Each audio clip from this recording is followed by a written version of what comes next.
Hello po at isang magandang araw sa inyong lahat. Ngayon po ay October 19, 2022, Miyerkules. At 67 days na lang, Pasko na. Mabuhay po kayong lahat at welcome po sa The Stock Market Today. Ang ating news na i-share ay tungkol sa Siri. Pero bago ang lahat, ako po si Benji Chidoro. Ako po ay isang retired bank officer. And I have been investing in the Philippine stock market since 2007. Binabalita ko po ang pinaka-latest news tungkol sa inyong paborito at pinaka-aktibong stocks sa Philippine market. Kung gusto niyo po ng content, niimbitahan ko po kayo mag-subscribe sa aking channel. Kung meron po kayong stocks na gusto niyo pa-review, paki-comment lang po sa comment box at aking pa-prioritize. Hindi po ko financial advisor. Ang mga sinasabi po dito ay hindi po financial advice. Get well soon, Mari. We're praying for your swift recovery. Huwag kayong alis dahil babahagi ko sa inyo ang ating financial headlines at ang resulta ng trading sa ating PSE ngayong araw, October 19, 2022, dito lamang sa The Stock Market Today.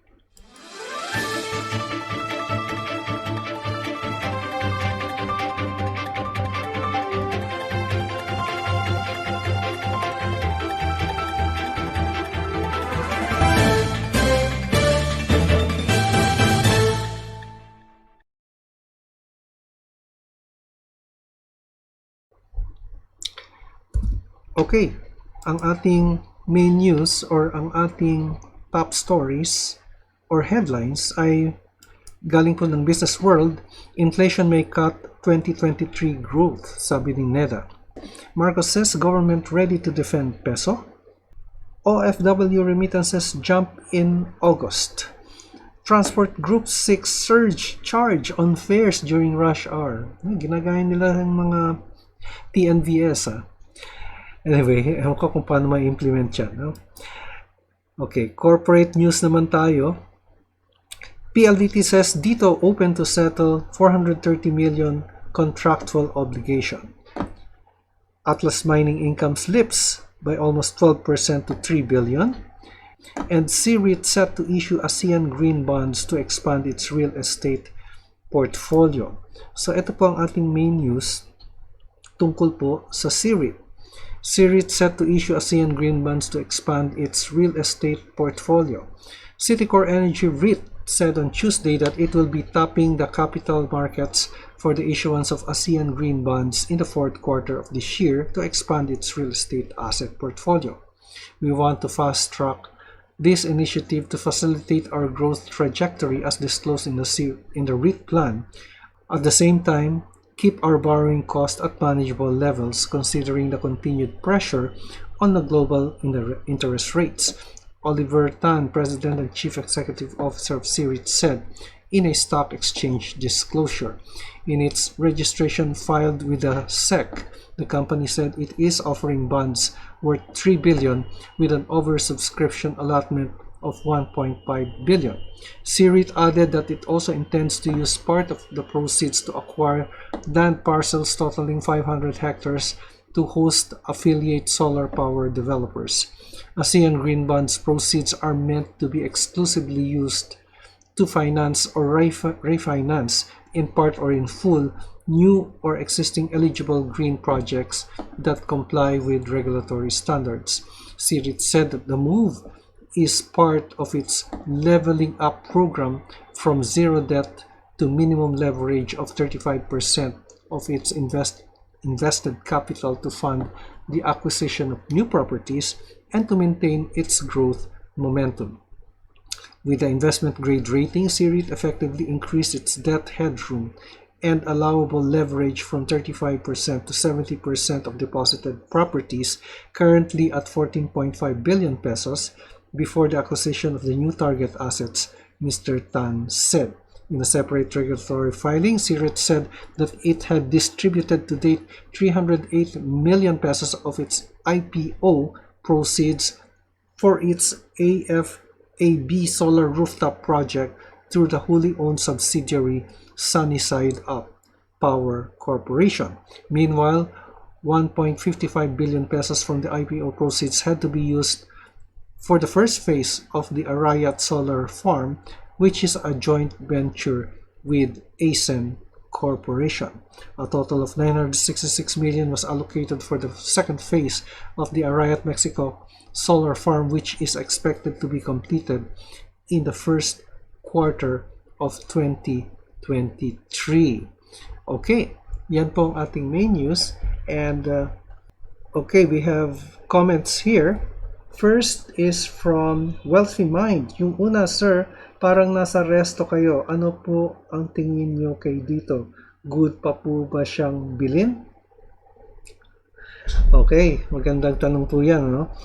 Actually, yung Friday edition ko po ay sa isang fast food chain ko po ginawa. Kaya po maingay. I'm so sorry po, no? As much as my condenser mic couldn't filter it out, even sa editing hindi ko po ma-filter out. I'm so sorry. It's a choice kasi between doing my video or not doing it at all.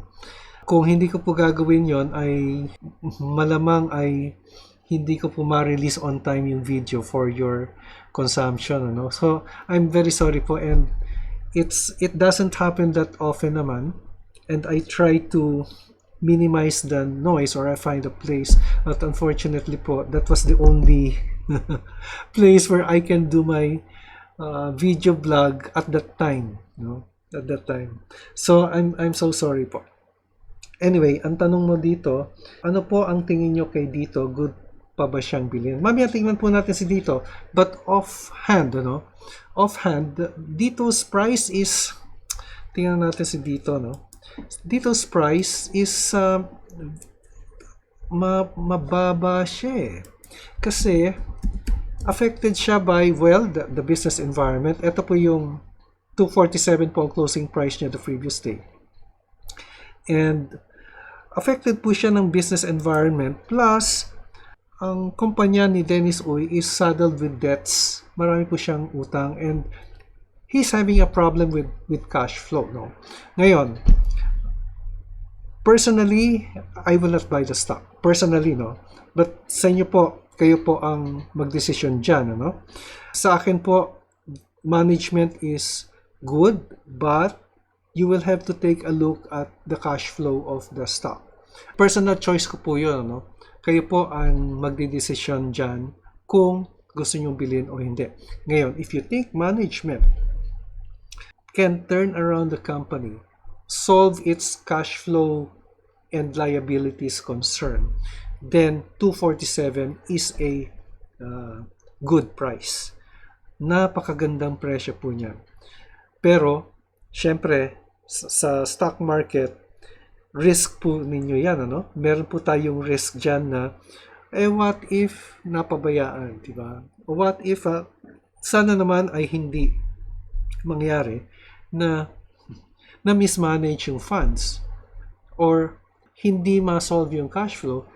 Yan po ang risk na kinakaharap ninyo, plus external factors like economic factors, inflation, and business environment, management also, pero management naman is good, no? Nasa stock exchange pa po yan si dito. Now, hopefully, ma-turn around ni Dennis Uy ang kanyang company, if you believe on the company. Okay? But 247 is a low price already. And kung bibili po kayo, make sure na yung i-invest nyo po dito is money you can afford to lose. Okay? Kailangan po kasi kaya dito ngayon, sa ngayon, no? Kailangan long term ang tingin nyo po dyan. Eh. Kasi hindi kagad-agad kayo makakabawi kung bibili kayo ngayon. Tingnan nyo, downturn siya. Downtrend yung kanyang movement. Eh, and it has been on a downward trend since, take a look here, March 2021. Yung black line na nakikita nyo po dyan is the long term. Yeah. Ngayon, kailan po yan magre-recover? I really don't know. Nag-oversold na po yung stock several times, and yet,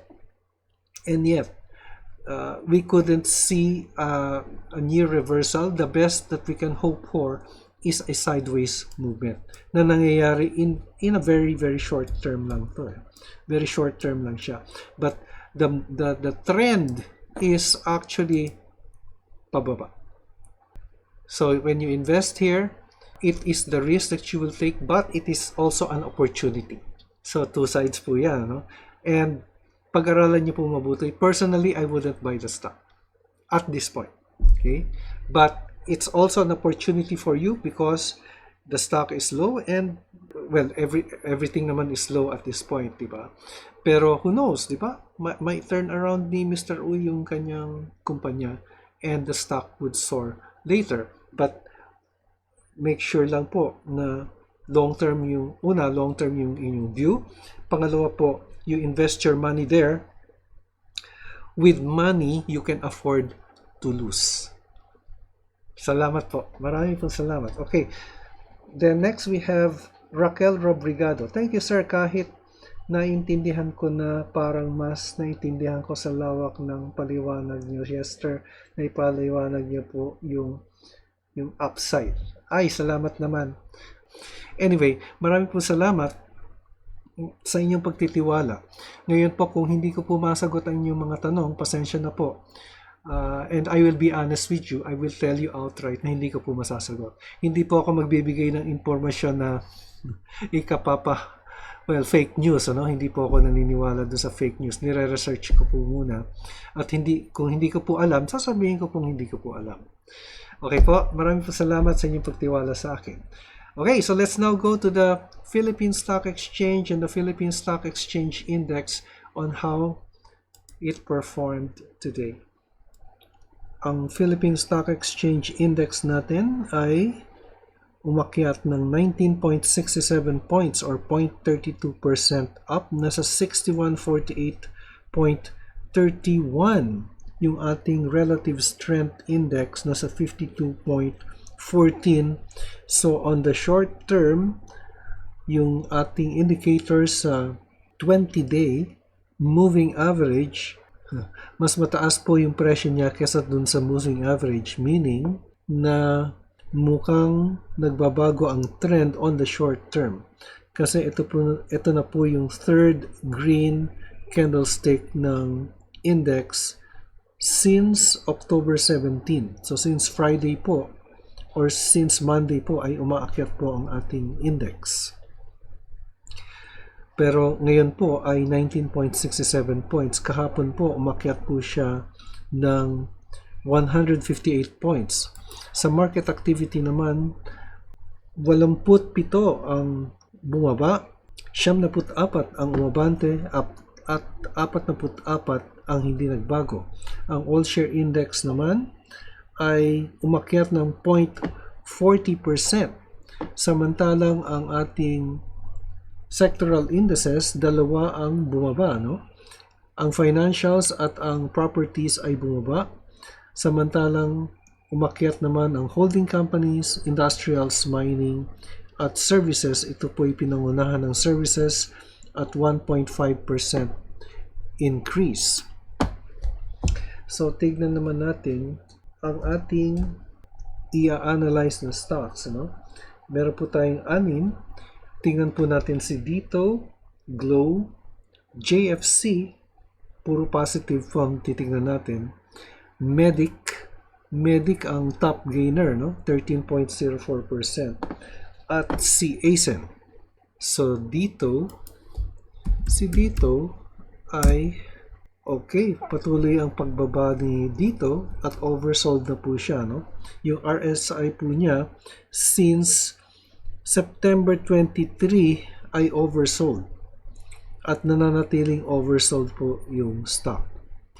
Ang trend po ng Dito o trend po ng presyo niya ay pababa. So nasa 2.43 na po siya or 2 pesos 43 centavos from a high of 17. So ang laki po ng binaba niya, almost 8 or 9 times, no? 7 or 8 times rather.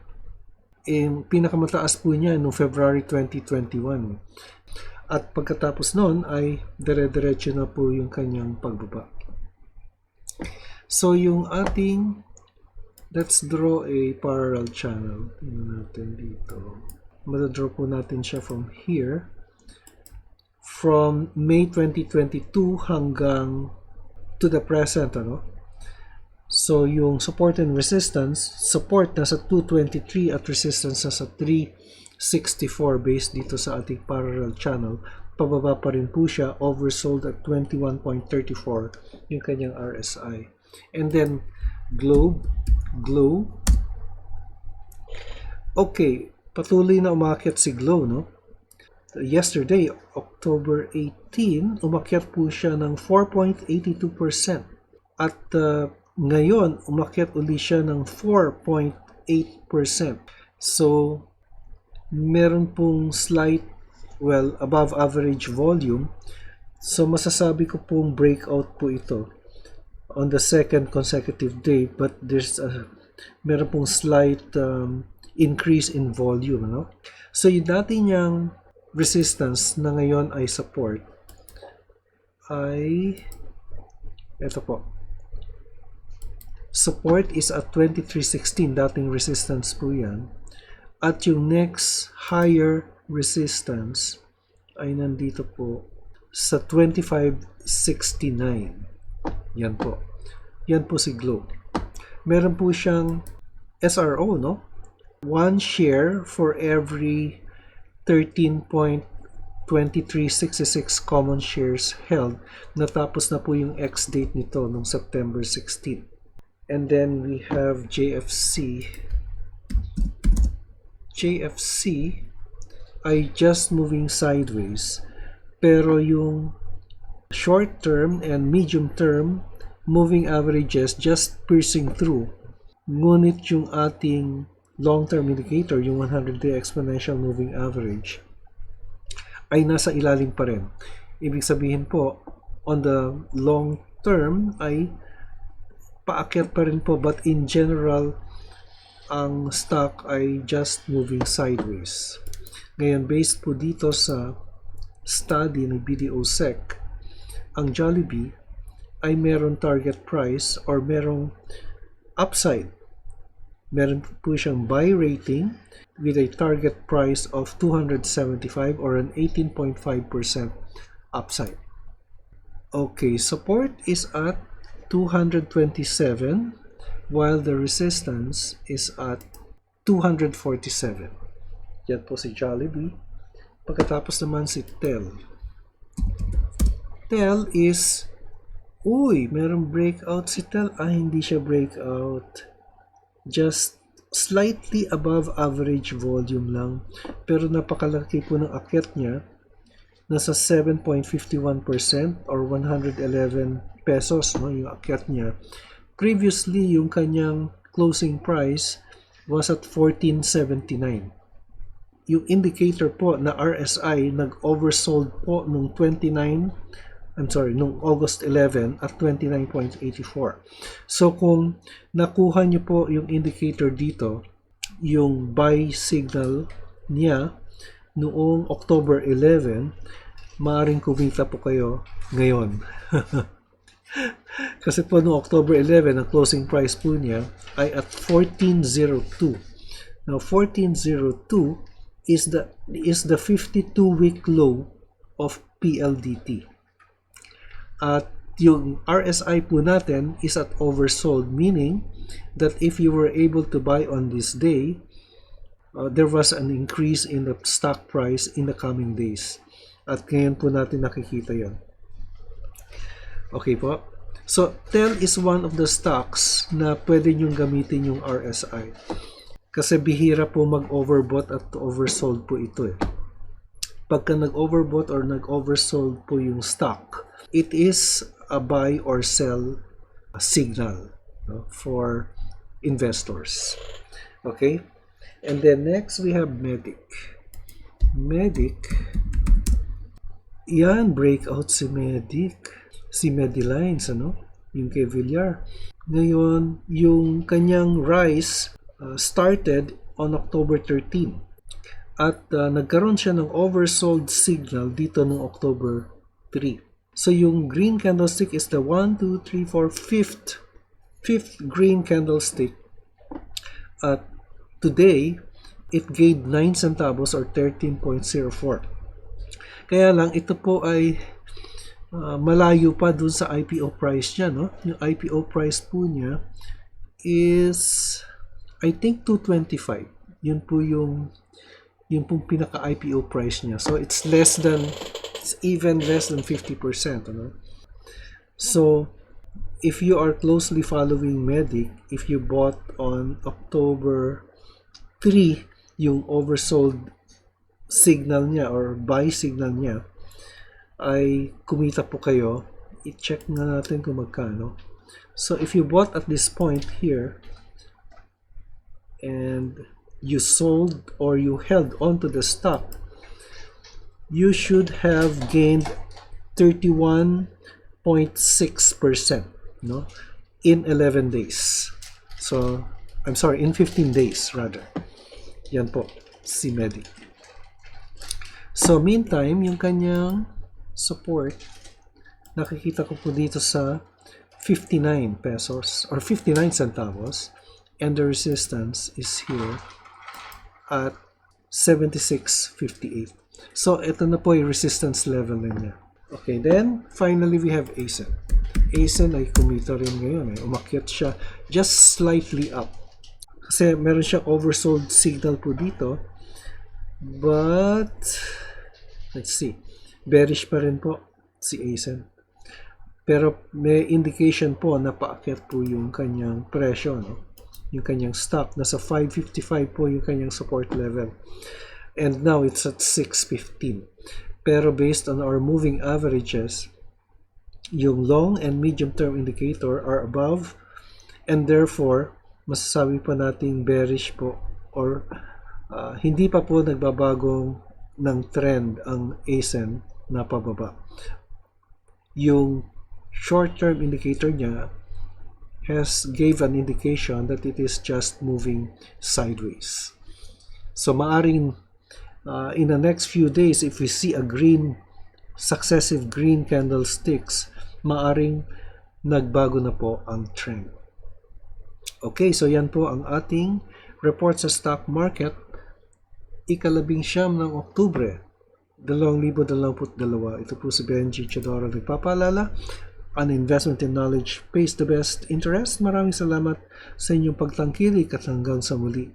Stay safe. God bless. Bye for now.